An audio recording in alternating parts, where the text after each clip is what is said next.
Hello friends, ओम श्री गणेशाय नमः। जय श्री कृष्ण। आप सभी का स्वागत है आपके अपने यूट्यूब चैनल पर।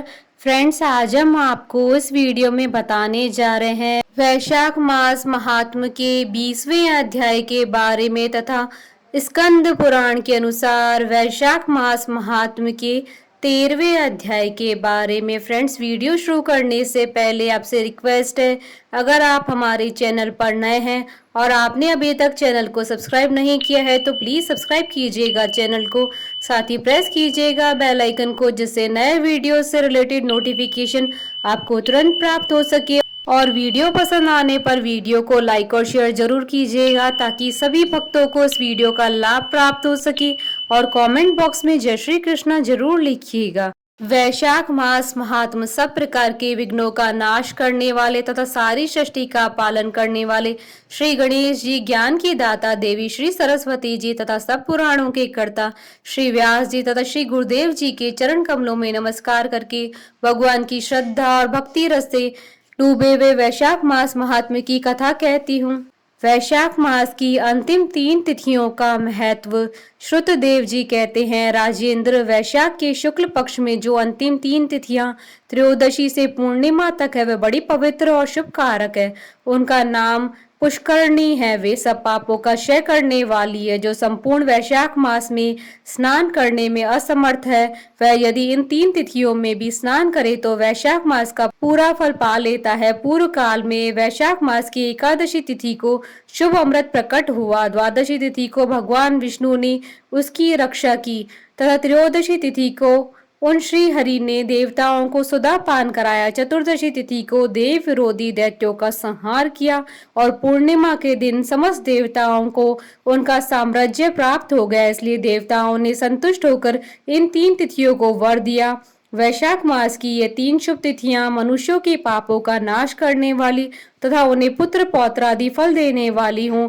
जो मनुष्य संपूर्ण मास में स्नान न कर सका वह इन तिथियों में स्नान कर लेने पर पूर्ण फल को ही पाता है। वैशाख मास में लौकिक कामनाओं का नियमन करने पर मनुष्य निश्चय ही भगवान विष्णु का सायुज्य प्राप्त कर लेता है। महीने भर में नियम निभाने में असमर्थ मानव यदि उक्त 3 दिन भी कामनाओं पर संयम कर सके तो उतने से ही पूर्ण फल को पाकर भगवान विष्णु के धाम में आनंद का अनुभव करता है। इस प्रकार वर देकर देवता अपने धाम को चले गए। अतः पुष्करणी नाम से प्रसिद्ध अंतिम 3 तिथियां पुण्यदायिनी, समस्त पाप राशि का नाश करने वाली तथा पुत्र पौत्र को बढ़ाने वाली है। जो वैशाख मास में अंतिम 3 दिन गीता का पाठ करता है उसे प्रतिदिन अश्वमेध यज्ञ का फल मिलता है। जो उक्त तीनों दिन विष्णु सहस्त्र नाम का पाठ करता है उसके पुण्य फल का वर्णन करने में इस भूलोक तथा स्वर्ग लोक में कौन समर्थ है। पूर्णिमा को सहस्त्र नामों के द्वारा भगवान मधुसूदन को दूध से नहलाकर मनुष्य पापहीन वैकुंठ धाम को जाता है। वैशाख मास में प्रतिदिन भागवत के आधे या चौथाई श्लोक का पाठ करने वाला मनुष्य ब्रह्म भाव को प्राप्त होता है। जो वैशाख मास के अंतिम 3 दिनों में भागवत शास्त्र का श्रवण करता है वह जल से कमल के पत्ते की भांति कभी पापों से लिप्त नहीं होता है।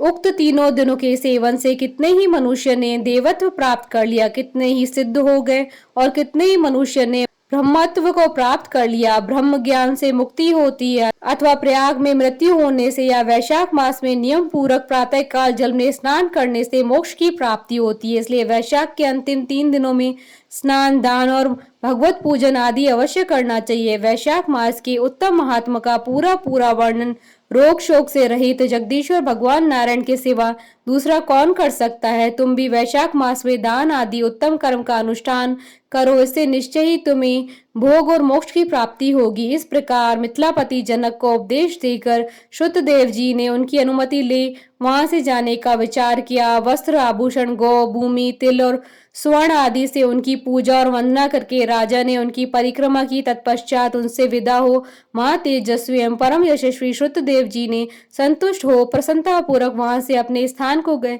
राजा ने वैशाख मास के धर्म का पालन करके मोक्ष को प्राप्त किया।